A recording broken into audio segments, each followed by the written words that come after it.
Hello everyone, we're going to talk about the midpoint formula and the distance formula today. So midpoint formula, first of all we'll talk about it in 2D and then talk about it in 3D. So 2 dimensions or 3 dimensions.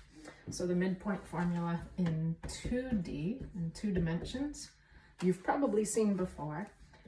We'll just call the midpoint that point M on a graph, and the formula is x1 plus x2 divided by 2 is the x coordinate, and the y coordinate is y1 plus y2 divided by 2. And really what's happening here is we're finding the average of those 2 endpoints. Okay, so wherever we have that line segment on a graph, we're finding the average of those two of the line segment, of the 2 endpoints of the line segment. The average of the x coordinates, the average of the y coordinates. Okay, so in 3D, we're also going to do the same thing.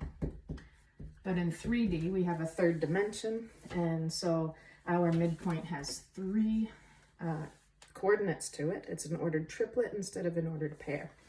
Okay, so that means the x coordinate will still be the average of those 2 endpoint x coordinates. The y coordinate will still be the average of those 2 endpoint y coordinates, and our z axis exists, so our average of the 2 z coordinates will be that 3rd dimension, that 3rd coordinate, which we call the z-axis, the z coordinate.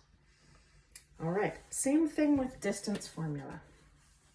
So distance formula in 2D,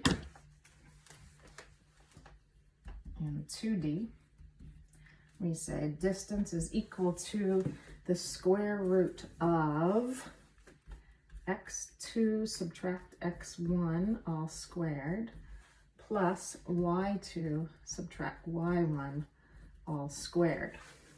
All right. In 3D, this also exists. We can find the distance of a line segment in a 3D space.